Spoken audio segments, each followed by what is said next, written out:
Hi, I'm Katie Fehrenbacher with the Green Overdrive Show, and we're here at the LA Auto Show with Joe G&A, who's one of the first owners of Chevy's Volt. How are you? Fine. Great. So tell me why you wanted to be one of the first owners of the electric vehicle, the Volt. Well, I've been looking forward to it for a number of years. I prepared by equipping my house with solar. I produce more electricity than I use, so actually my Volt will be running on sunshine. Nice. Why did you opt to buy the Volt instead of, say, the Nissan Leaf for an all-electric?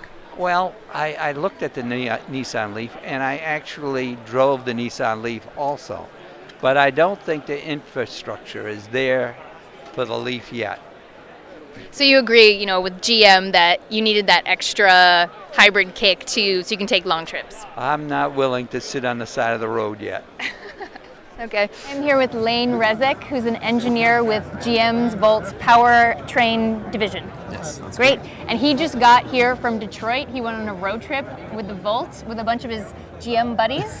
So tell me how the trip went. Oh, the trip was fantastic. I mean, it was really a Joel Iwanik's idea to drive his vehicle over a 3-day weekend that we had to LA, and he turned into something a little bit bigger than that, but it was really his idea. Just, hey, it's my car, I just want to drive it out there. And that's how it started. You can tell and, it's all dirty. Yeah, you can tell by the dirt patterns as the way we go, how the air flows around the car, and this is real dirt from about 10 states, I think we were in. So. Wow. How many days did it take you?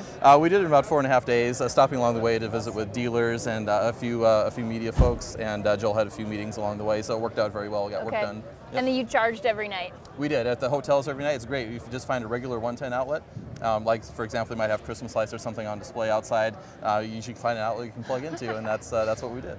Did you have to call hotels in advance, or you just kind of winged it? If from engineering testing as well as this trip, hotels usually don't mind. We tell them, hey, it's $1.50 a charge. They're usually okay with it. They're glad to have a Volt and having that green image with the hotel. So it's usually a win-win, and we don't have to pay anything extra for it. And what were you guys trying to prove with your road trip? No more range anxiety? I think you wanted to send a message to the competition that, hey, this is an electric car, but it has this great range extension feature that it doesn't make it a limited vehicle. You don't feel like you're on a leash, right? Yeah. You can drive it across the country. You can be spontaneous. You don't have to change your lifestyle. With the Chevrolet Volt, this car adapts to your lifestyle, not vice versa. Okay, so you don't expect the Nissan to be doing this with their Leaf? Not anytime soon, but I hear we do offer a Duramax engine and Allison transmission and trailer, maybe, that they could pull it on and bring the car out if they wanted to. Right. I'm here with Chelsea Sexton, who is the original EV1 advocate who worked with GM back in the day. You guys probably recognize her from Who Killed the Electric Car. Hi, how are you? I'm pretty fine. How are you? Great. How do you feel today on the day that the Volt is actually getting into customers' hands? How does that feel?